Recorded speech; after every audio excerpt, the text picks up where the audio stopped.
La Kabbalah se dedica al estudio del enfoque místico que existe dentro del judaísmo, en donde podemos encontrar el porqué y el cómo de todo lo que sucede a nuestro alrededor.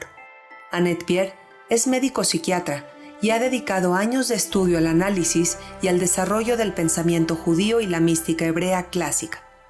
Hoy, en entrevista para Enlace Judío, nos explica en términos simples qué es la Kabbalah y nos habla del importante papel de la mujer en la mística judía.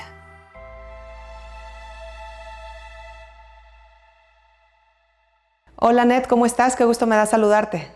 Hola Nadia, es un gusto estar acá y pues aquí estamos, lo que se ofrezca. Annette, eres una experta en Kabbalah y este es un tema que fascina a muchísimos, un tema lleno de aristas, de profundidad. Así que, primera pregunta, la más básica, ¿nos podrías contar un poco qué es la Kabbalah en términos simples para que todos podamos entender? Con muchísimo gusto. Primero que todo, el término Kabbalah es cómo se designa hoy en día a la mística hebrea, que es, podríamos decir, la parte más profunda de la Torá. La Torá podríamos decir que es el cuerpo y la Kabbalah es el alma. La palabra Kabbalah tiene una connotación, tiene un significado muy extenso, que es la palabra lekabel, que significa recibir. Por lo tanto, se considera que es una disciplina mística recibida. Quiere decir, no es algo que surge de ti, sino que así como la Torá fue una revelación, también lo fue la Kabbalah. Entonces, esa es la primera connotación que tiene la palabra Kabbalah. Y la que a mí más me gusta, que considero que es mucho más profunda, es que la palabra Kabbalah, en hebreo, el shoresh, la raíz gramatical de todas las palabras hebreas, se compone de 3 letras. Y en este caso, la palabra Kabbalah proviene de 3 letras que son Kuf, Lamet, Mem. Y básicamente lo que significa es hacer coincidir la información. Esto significa que básicamente cuando alguien estudia Kabbalah, se vuelve un experto en hacer y en encontrar patrones que hacen coincidir lo que conocemos con lo que no conocemos. Eso es básicamente lo que es la Kabbalah.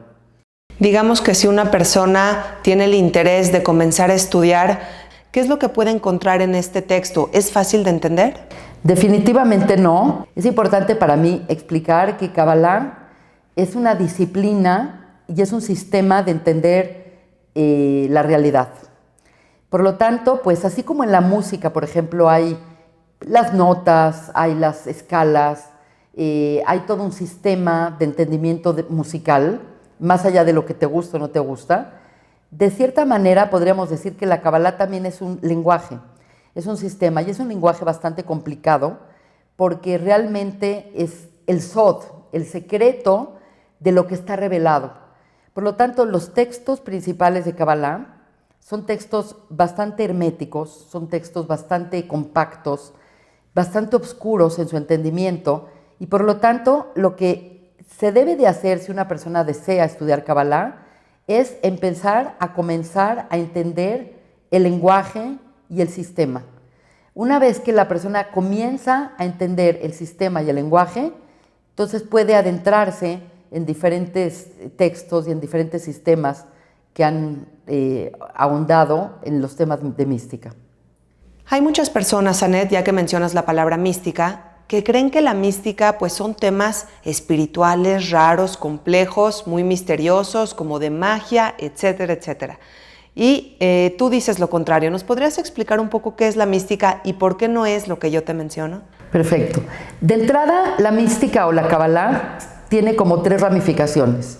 Una es la teórica, y la teórica es un sistema completamente lógico, completamente estructurado de cómo ver la realidad y cómo interactuar con la realidad. Es interminable los textos que hay de Kabbalah teórica.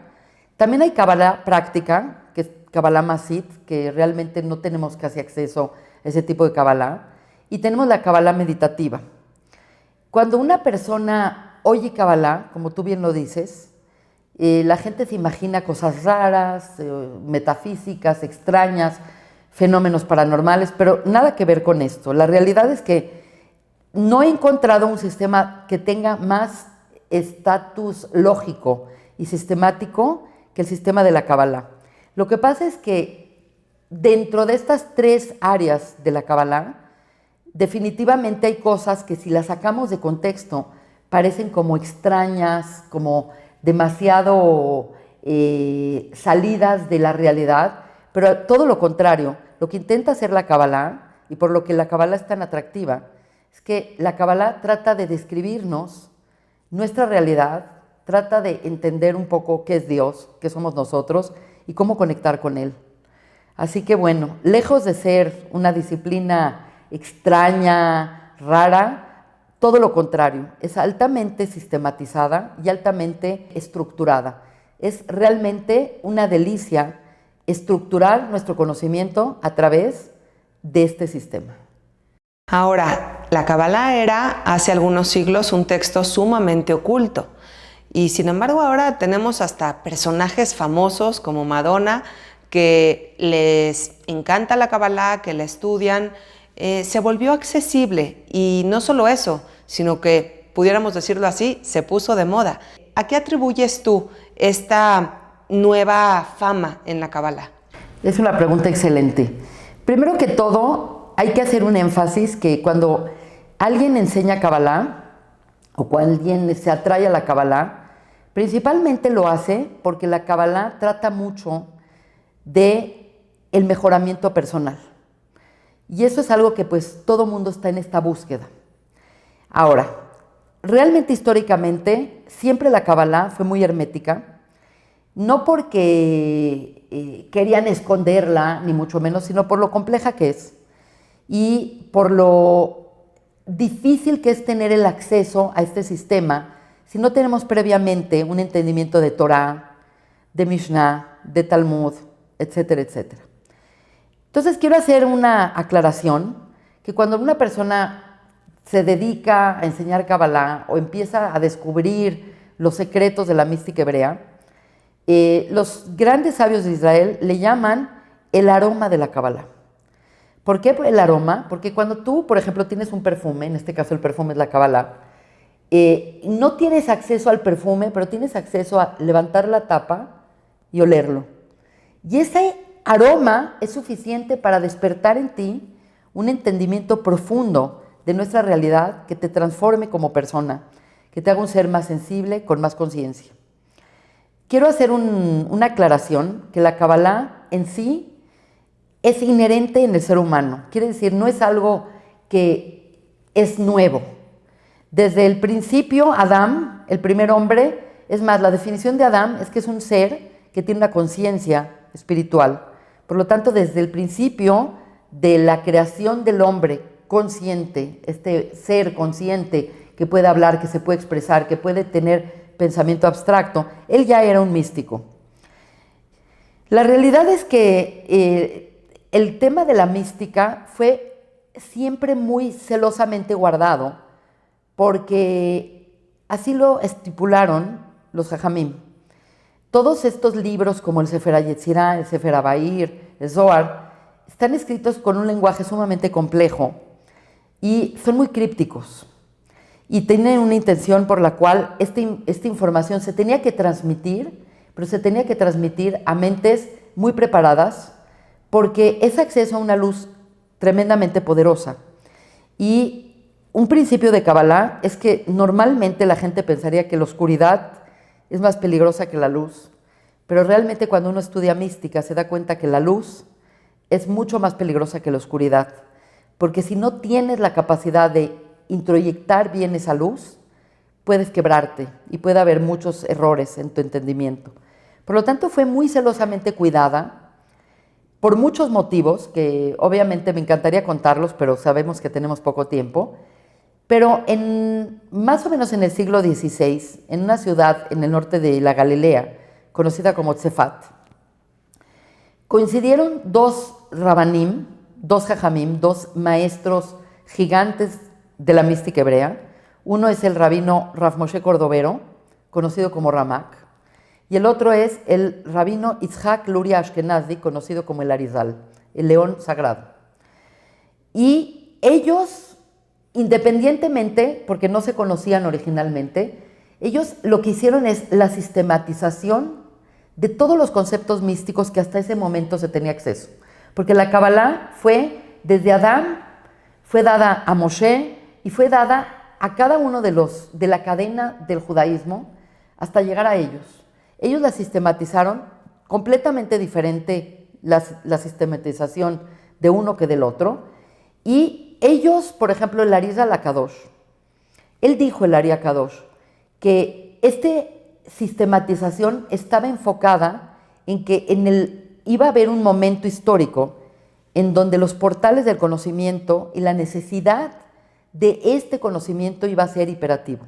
Tenía que abrirse. Y por lo tanto, él preparó el camino para lo que se va a llamar esta apertura. Esta apertura no es una moda, es una necesidad. ¿Por qué es una necesidad? Porque tenemos varios textos, particularmente el Talmud, para citar específicamente un texto, que nos habla de que la historia como la conocemos, esta historia judía, donde estamos ahorita, por ejemplo, en el año 5783, va a tener un cambio muy importante cuando se está acercando el sexto milenio. Quiere decir que estamos relativamente cerca. Estamos a 200 y pico de años del tope de lo que se llama esta era llamada el final de los días. Esto no quiere decir que el mundo se va a acabar, lo que significa es que el mundo como lo conocemos se va a transformar. Y la transformación no viene de arriba abajo, no viene Dios y crea una transformación, sino la transformación la tiene que crear el hombre con su conciencia. Y esta conciencia se tiene que elevar para lograr esta transformación. Y la Kabbalah es podríamos decir, es la herramienta más estructurada, más completa, más potente que conoce la humanidad para lograr este cambio energético indispensable para la era mesiánica. Por lo tanto, no es nada extraño, Nadia, que en estos días de pronto gente de otras religiones, particularmente muchas mujeres, gente que normalmente profesaban otro tipo de religiones, de pronto se ven muy atraídos por la Kabbalah. Y afortunadamente esto fue estipulado por estos rabanim. El movimiento jasídico hizo una labor muy importante para incorporar la Kabbalah en el judaísmo normal, jasídico.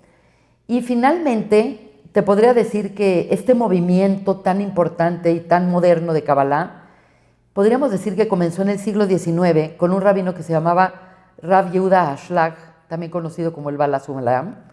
El Bala Sulam significa el amo de la escalera, quien dijo que era necesario traducir los textos de la Kabbalah en los idiomas y por lo tanto hacerlos accesibles a todo mundo. Y él pues hizo la traducción del Zohar, que es en arameo. El arameo es un idioma que se sigue usando mucho en el judaísmo, pero es muy difícil, es muy críptico, es un lenguaje que es como la parte rara del hebreo, por así decir. Y una vez que se hicieron estas traducciones, pues comenzaron una serie muy importante de maestros y dijeron, este conocimiento es necesario para traer la redención final. Y por lo tanto, pues yo me considero como una pequeñísima parte de este movimiento, por así decir. Y además llevas a mucha gente con tus cursos a este tema tan maravilloso en donde te has enfocado mucho, Annette, en la mística, pero en el papel de la mujer. Y eso es justamente lo que te quiero preguntar. ¿Por qué este enfoque? ¿Qué importancia tiene la mujer en la mística judía? Este es un tema delicado y probablemente mucha gente que lo escuche le va a parecer extraño, pero existe una tradición muy importante, obviamente avalada por grandes rabanim, por grandes maestros de todos los siglos, que nos explican que la era mesiánica es una era femenina. Es una era femenina. Quiere decir, la era mesiánica, el final del sexto milenio, nos va a llevar a un séptimo milenio. Y siempre el 7, tenemos que acordarnos que es como el Shabbat. Y Shabbat es una esencia femenina. Y el mundo ha sido desarrollado prioritariamente y principalmente por energía masculina. Y esto tiene una razón de ser así, porque la energía masculina es una energía lineal, una energía, podríamos decir, de tipo jerárquico, que fomenta la evolución, fomenta el desarrollo de los fragmentos. Y obviamente, si nosotros vemos históricamente los grandes maestros de Kabbalah, pues podríamos decir que el 99.9% han sido hombres. Es energía masculina en desarrollo. La mujer ha quedado un tanto oculta, como también la Kabbalah ha quedado oculta. Y particularmente la era mesiánica y la redención depende de la introducción dentro de este universo de una conciencia distinta a la conciencia masculina, que es lineal. Y a esto me refiero que la energía femenina es una energía circular. Es una energía donde las cuestiones se podrían desarrollar en fragmentos, lo que se llama en hebreo pratim, eternamente. Podríamos llevar la especialidad de la especialidad de la especialidad de la especialidad, pero llega un momento que dices, bueno, ¿para qué tanta especialidad? ¿Por qué no volverse un poco más holísticos, más integrativos? Por ejemplo, los días de la semana, que son equivalentes a los días de la creación, que son equivalentes a los milenios que estamos viviendo, son 6 días que la energía se va transformando, 6 milenios que las cosas se van transformando. Pero llega un momento que Dios dice, basta a esta transformación, hay que integrar. Eso es el Shabbat, eso es la era mesiánica y eso depende de la energía femenina. Por lo tanto, pese a que no es completamente aceptado dentro de los círculos más ortodoxos esta visión, la realidad es que rabanim tan importantes como Rav Kook, rabanim tan importantes como el Baal HaLeshem, Rabbi Elioshiv, rabinos tan importantes como Itzhak Luria y como el Meor Bashemesh, por mencionar algunos, nos dicen que únicamente va a llegar la Geulá, va a llegar la redención por la energía femenina que se introduzca en el sistema. Y no nada más me refiero a la energía femenina que producen las mujeres, porque hay energía masculina que requiere de esa energía femenina, porque hay un fenómeno muy importante en Kabbalah que se llama el fenómeno de la interinclusión. Todo contiene un poco de todo. Todo masculino contiene un poco de la energía femenina y toda la energía femenina contiene un poco de la energía masculina. Realmente, la era mesiánica es una era de integración en donde, de cierta manera, nos vamos a acercar y nos vamos a asimilar y nos vamos a volver más similares y más compatibles con Dios. Y aquí entra un tema muy importante. Históricamente sentimos que Dios es una energía masculina, porque hablamos de Él como el creador del universo, el rey del universo. Todo esto connota una energía masculina, porque masculino es dar. Pero la realidad es que el entendimiento de Dios desde el punto de vista judío es que Dios es equitativamente masculino como femenino. Y esto lo vemos en su nombre. El nombre de Dios, conocido para el pueblo de Israel a partir de la salida de Egipto, es de Yud Kei Vav Kei, conocido como el tetragramatón. Y Yud es masculino, Hei es femenino, Vav es masculino y Hei es masculino. El rabino Baal HaLeshem, que es Rabbi Elioshiv, Rav Shlomo Elioshiv, el abuelo de Rabbi Elioshiv que vivió en Israel, él dijo que simultáneamente a la era mesiánica va a haber una anulación del mal en el mundo. Y él atribuye el mal en el mundo a la diferencia de género. Por lo tanto, pues estamos en una época gloriosa porque las verdades circulares, las verdades generales, están empezando a avanzar. Comienza a haber una globalización, comienza a haber un acceso más equitativo a la información, al conocimiento. Y esto es parte de las verdades circulares que estamos viviendo. Por lo tanto, pues la energía femenina, particularmente las mujeres, estamos muy atraídas a este conocimiento porque sentimos que es una energía donde nosotros podemos aportar mucho al sistema para corregirlo.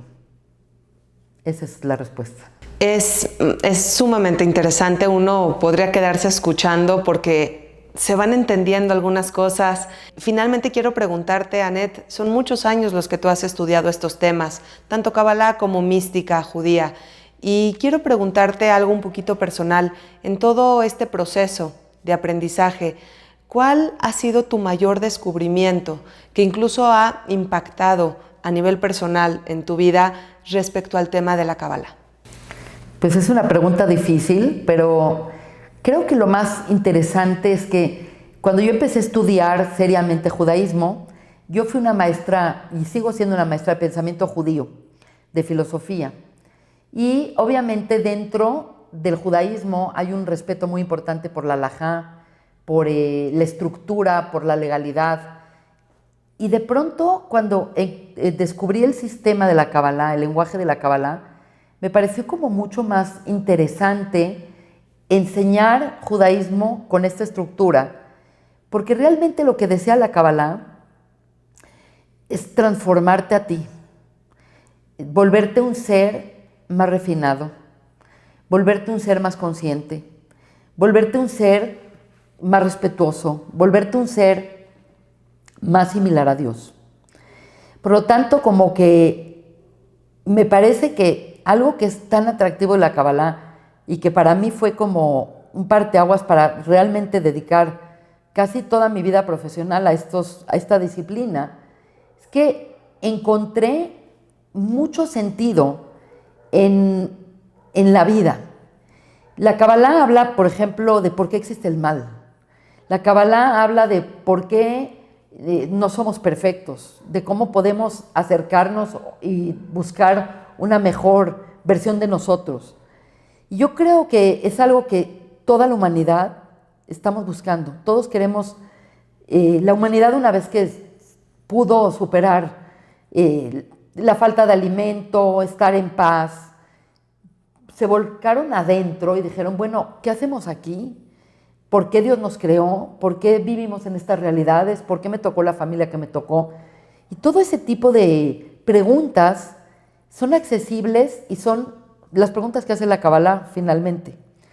Por lo tanto, yo encontré muchísimas respuestas y evidentemente se vuelve como una disciplina de tipo adictiva, porque una vez que te adentras a ella, como que te entra un deseo de conocer más, de conocer más y de conocer más, y cada vez que te metes te das cuenta que sabes menos y por lo tanto te adentras más. En el camino no es como una disciplina externa, como estudiar arte o matemáticas o medicina o ingeniería, que es algo que aprendes para ganar la vida o para hacer una forma de vida, sino que la Kabbalah realmente impacta tu ser. La Kabbalah realmente es el cabalista o la persona que aspira a conocer la mística hebrea, se da cuenta que no puedes avanzar si no te transformas y si no aumentas tu conciencia. Entonces, creo que eso es en mí lo que atrajo tanto este tema y también creo que es el tema por lo que tanta gente, y particularmente en la pandemia, se volcaron y dijeron, bueno, estamos sin poder salir afuera, estamos sin poder hacer nuestra vida común. Entonces, la mirada se fue para adentro y esta mirada para encontrar tu espacio interior es realmente de lo que trata la Kabbalah y la mística hebrea. Gracias, Annette, porque simplemente lo explicas de una manera muy clara y se agradece porque es un tema fascinante. Voy a dejar por aquí abajo tus datos para quien quiera ponerse en contacto contigo, preguntarte sobre tus clases y demás. Y espero que en un futuro pues nos sigamos viendo para tratar estos temas tan interesantes. Maravilloso. Nadia, creo que hiciste preguntas muy sensibles, muy importantes. Realmente eres una conductora maravillosa y agradezco este espacio para que este conocimiento se extienda por todas partes. Todos nosotros somos parte de este proceso de elevación de conciencia y de traer la luz de la Geulá, la luz de la redención a nuestras vidas. Muchísimas gracias por la invitación y pues me despido de este amable público y agradezco mucho este espacio. Gracias, Anet. Gracias a ti, la mística judía tiene muchísimo que ofrecernos, sobre todo en nuestra vida actual. Así que aprendamos sobre ello. Muchas gracias, Anet. Buena suerte con todo. Mil gracias. Que estés muy bien. Hasta luego.